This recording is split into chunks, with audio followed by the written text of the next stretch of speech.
210方嘅樣板房生咩樣？鏡頭跟我行，我係阿 May， 我帶大家睇樣板房。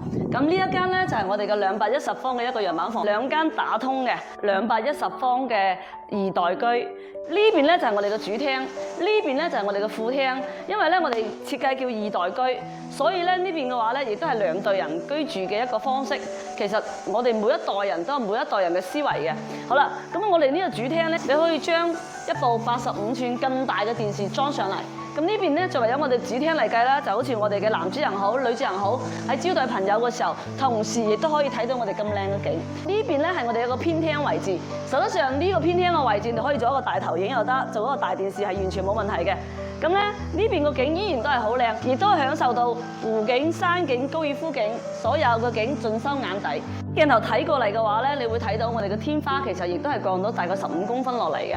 咁呢個餐廳呢個部分咧，亦都係我哋放咗一個玉冰石。咁我哋喺設計方面嘅話咧，我哋用咗愛馬仕嘅橙做點綴式。西廚嘅你會點樣去處理咧？咁因為我哋有2個廚房，呢邊嘅廚房我哋都唔需要太大嘅，因為西廚部分同一家人洗個水果食下嘢 OK 嘅。咁我哋開 party 呢邊就係自己屋企人一齊去共享嘅個空間。咁呢邊一樣啦，呢種顏色係永恆嘅，無論你點裝都好，呢種顏色一定唔會出錯。佢純粹淺色係唔得嘅，純粹深色亦都唔得嘅。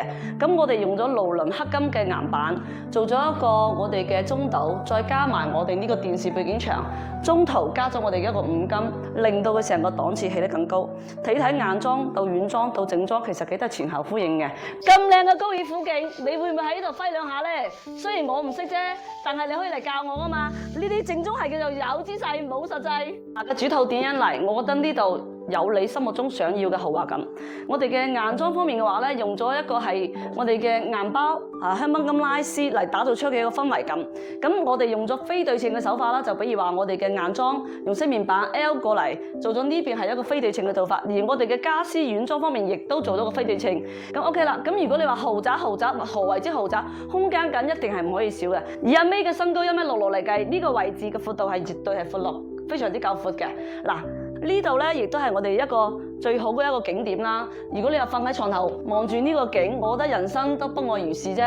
好啦，鏡頭今日行我哋嘅衣帽間啦，梗係顧名思義放下啲奢侈品啦，係咪？咁我覺得每一樣嘢都係我哋嘅心目中嘅夢想之家。靚嘢咪擺晒嚟呢度咯，你啲 Prada、愛馬仕係嘛？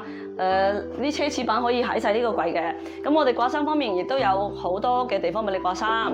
咁呢度有2格包位係絕對俾你放得到嘅。咁 OK 啦，呢邊咧亦都係我哋嘅梳妝台啦，美美咁化個妝，又點會少得到奢侈品咧？係咪？你心目中嘅洗手間係點嘅咧？覺得一個浴缸瞓喺度睇下電影，浸下牛奶浴，人生都係一大享受嘅。咁其實洗手間嘅設計亦都係必不可少，即係比如話好似呢個位置啦，水盆位。咁水盆其實我哋係做咗個非對稱，係突出嚟設計嘅。咁呢邊咧亦都係我哋嘅一個洗手間嘅一個設計。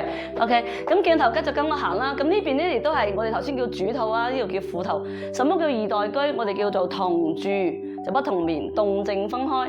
咁父母呢邊嘅話咧，我哋依家咧呢個咧床頭背景咧，亦都係引用咗我哋室外嘅一個景，叫借景、山景、水景、高爾夫景。咁呢個景有啦。咁我哋咧喺裝置方面嘅話咧，亦都加咗一個圓嘅生硬嘅一個裝置。